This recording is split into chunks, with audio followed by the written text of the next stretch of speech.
पिछली बार हमने देखा था कि रात में गाबीमारू सब कुछ भूल चुका है और माई देखती है कि गाबीमारू के दिमाग में तायो का फ्लो नहीं है।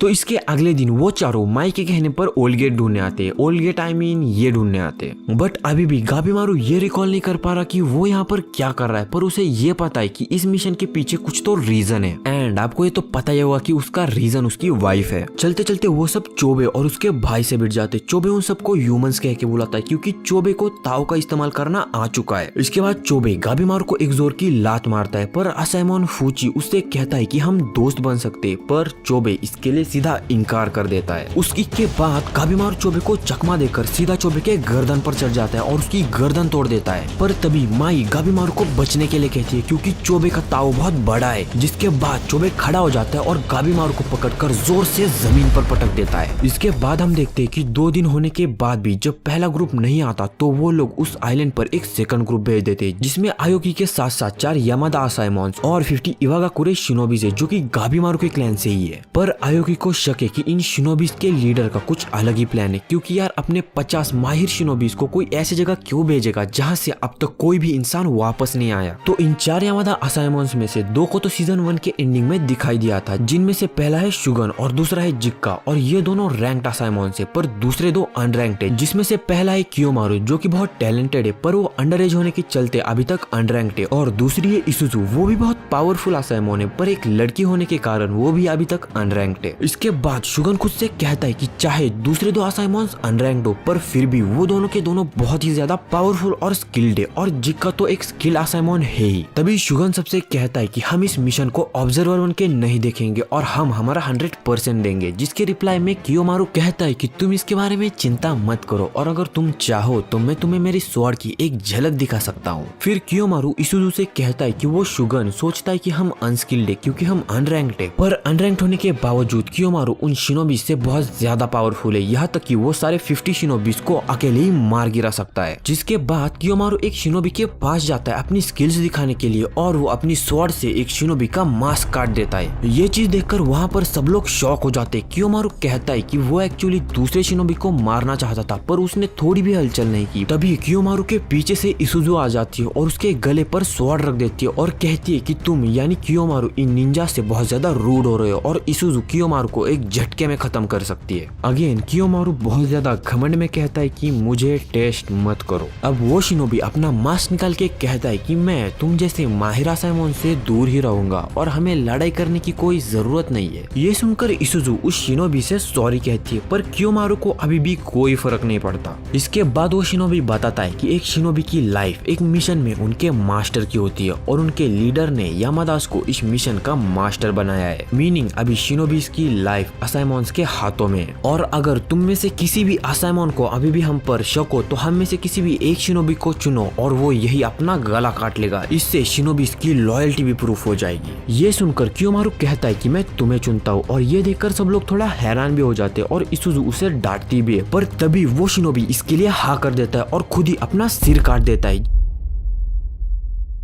जिसके बाद एक शिनोबी खड़ा होकर कहता है कि हम शिनोबीज के पास दिल और दिमाग नहीं होता, हमें बस एक टूल की तरह बनाया गया है, तो प्लीज हम पर भरोसा कीजिए। ये सब देखकर आयोकी सारे शिनोबीज को अपने रूम में वापस जाने के लिए कहते हैं, बट इसुजु ये देखकर बहुत ज्यादा चौंक गई है। पर कियोमारू उन सब शिनोबीज को नटी निंजास कहकर चला जाता है। सब लोग जाने के बाद एक शिनोबी उनके फॉर्मर बॉस के पास जाकर उसको उनके असली प्लान के बारे में याद दिलाता है कि वो यहाँ पर इस मिशन का कंट्रोल लेने और गाबीमारू को मारने आए। इसका मतलब गाबीमारू के टीचर या मास्टर ने इन शिनोबीज को भेजा है गाबीमारू को मारने के लिए, और अभी इन शिनोबीज को बस 2 चीजें पता है, पहला इस मिशन पे कंट्रोल पाना और दूसरा गाबीमारू को मारना। अब कियोमारू शुगन से कहता है कि क्या हम इन अजीब शिनोबीज पर भरोसा कर सकते हैं, जिसके जवाब में शुगन कहता है कि नहीं, मैं तो इन पर बिल्कुल भी भरोसा नहीं कर सकता। ये सब लोग मेरे आंखों में एक क्रिमिनल की तरह है, और हम असाइमोन्स यहाँ पर एलिक्सर ऑफ लाइफ ढूंढने आए, सिर्फ हम असाइमोन्स। जिसके बाद कियोमारू कंफ्यूज हो जाता है और शुगन से पूछता है कि क्या होगा अगर ये एलिक्सर ऑफ लाइफ क्रिमिनल यानी शिनोबीज के हाथों लग गया। इसके रिप्लाई में शुगन कहता है कि कि इसकी पूरी जिम्मेदारी मैं उठाऊंगा। वहाँ पर एलिक्सर मिलने के बाद हम सारे शिनोबिस को मार देंगे जिससे कि सारे असाइमॉन्स वापस घर आ सके। पर अगेन कियोमारू पूछता है कि क्या हो अगर वहाँ के कुछ असाइमॉन्स पहले ही मर चुके हो। अब इतने सारे सवाल सुनकर शुगन थोड़ा इरिटेट हो जाता है और दुआ करता है कि सारे असाइमॉन्स आइलैंड पर सेफ हो। अब जिक्का आयोकी से कहता है कि ये सब शिनोबीज इस मिशन को और भी ज्यादा हार्ड बना देंगे, पर इसके बारे में वो कुछ भी नहीं कर सकते क्योंकि उन्हें ले जाने के लिए ऊपर से ऑर्डर आया है। आयोकी को लगता है कि वो फर्स्ट ग्रुप के लिए एड और हेल्प लेके जा रहे हैं, जिससे इनकार करते हुए जिक्का कहता है कि वो सब उस आइलैंड पर और भी ज्यादा मौतें लेकर जा रहे हैं और जिक्का ये जानता है कि उनमें से शायद ही कोई वापस घर जाएगा। ये सुनकर आयोकी थोड़ा डर जाता है। अब हमें गाबीमारू और चोबे की लड़ाई दिखाई जाती है, जहाँ पर चोबे की गर्दन टूटने के बाद वो ठीक होकर गाबीमारू को जमीन पर पटक देता है। ये चीज देखकर गाबीमारू के साथ साथ सब लोग चौंक जाते हैं। गाबीमारू फिर चोबे को एनालाइज करने लगता है कि उसने चोबे की गर्दन तो तोड़ दी थी। फिर वो सोचता है कि क्या यही वो इमॉर्टल मॉन्स्टर टेंसेन है। गाबीमारू फिर उठता है और अपने हाथ पर खड़े होकर चोबे के सिर पर एक लात मारता है, पर चोबे उसका पैर पकड़कर गाबीमारू को फिर जमीन पर पटक देता है। गाबीमारू चोबे को अभी भी एनालाइज कर रहा है कि उसके रिफ्लेक्सेस बहुत अच्छे और उसके पास बहुत ब्रूटल स्ट्रेंथ है। पटकने के बाद गाबीमारू थोड़ी देर शांत हो जाता है, जिसके चलते चोबे को लगता है कि गाबीमारू मर गया, पर गाबीमारू पीछे से हंसता है और अपना मास्क लगा के कहता है कि मैं तुम्हें फाड़ कर रख दूंगा। अब गाबीमारू बीस्ट मोड में चला जाता है। वो नीचे से एक पत्थर उठाकर चोबे की तरफ फेंकता है, जिससे बचने के लिए जब चोबे पीछे होता है तभी गाबीमारू उसके सिर पर एक जोर की लात मारता है और यहाँ तक कि उसकी एक आग भी तोड़ देता है। पर इसके बावजूद चोबे गाबीमारू के मुंह पर एक लात मार देता है। इसके दौरान गाबीमारू उसके पैर की एक हड्डी काटकर तोड़ देता है, जिसके बाद गाबीमारू उसे फिर काटने लग जाता है, पर चोबे उसे डॉज करने लग जाता है। ये देखकर गाबीमारू सीधा उसका सिर पकड़कर उसकी गर्दन फाड़ देता है, पर इसके बावजूद चोबे ठीक हो जाता है और वो अपना पैर जैसे ही जमीन पर पटकता है वहाँ की सारी जमीन उखड़ जाती है।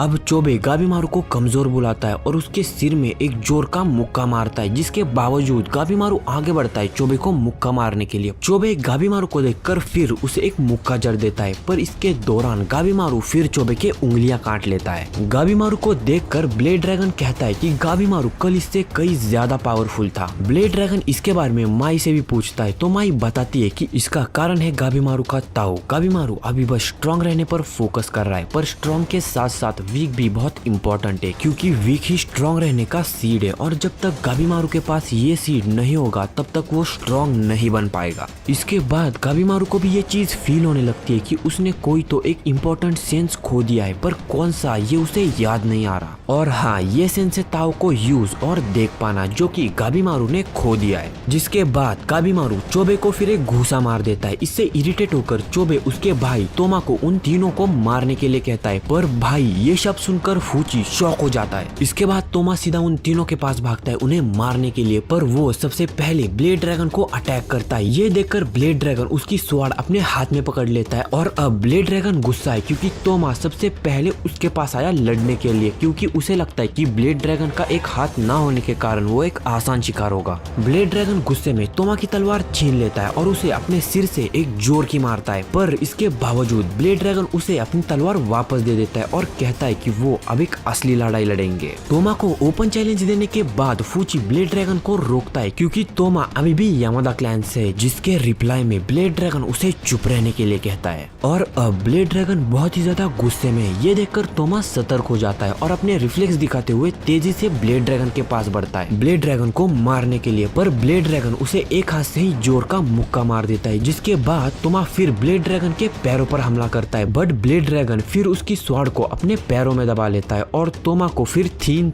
मुक्के जड़ देता है। इसके बाद ब्लेड ड्रैगन तोमा को फिर ऑफर देता है कि उनके साथ मिल जाए, पर तोमा कहता है कि इस पूरी दुनिया के लिए मैं और मेरा भाई ही काफी है। और तोमा अब लड़ने के लिए फिर तैयार हो जाता है, पर इस बार उसकी हैंड ग्रिप थोड़ी अलग है। ये देखकर ड्रैगन ब्लेड भी थोड़ा कंफ्यूज हो जाता है कि तभी तोमा एक मॉन्स्टर दोषी से कहता है कि तुम भी कुछ करो। जिसके बाद तोमा उसे उस छोटे असाइमॉन फूची और उस लड़की को मारने के लिए कहता है। ये सुनकर फूची भी उससे लड़ने के लिए तैयार हो जाता है और माई को पीछे हटने के लिए कहता है। अब हमें फिर गाबीमारू और चोबे को दिखाया जाता है, जहाँ पर चोबे उसके तायो मूव से गाबीमारू के अगले मूव्स को पढ़ सकता है और इसके ऊपर से ये तायो पावर्स चोबे को हील भी कर रही है। चोबे गाबीमारू को फिर एक मुक्का जड़ देता है और अब गाबीमारू उसके सारे थॉट्स, सारे सेंसेस, सारे फीलिंग्स को भूलकर फैसला करता है कि वो सिर्फ और सिर्फ चोबे को मारने पर फोकस करेगा और बन जाएगा गाबीमारू द हॉलो।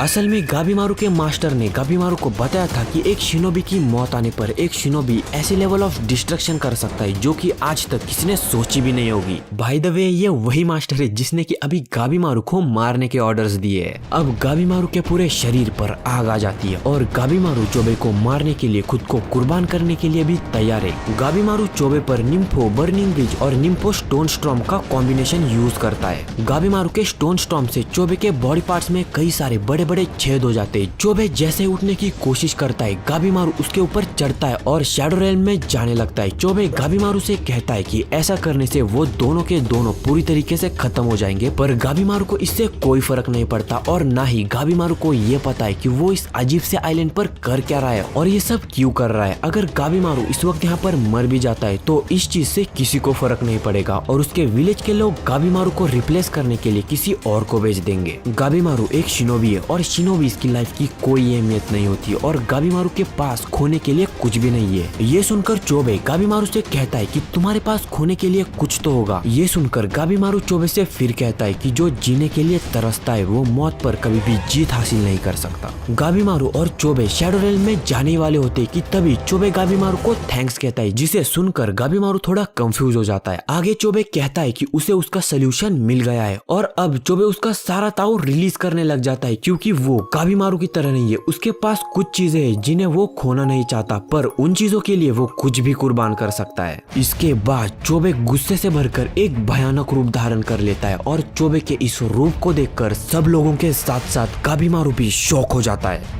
एंड हेल्स पैराडाइज का सीजन 2 का एपिसोड 1 यही खत्म हो जाता है।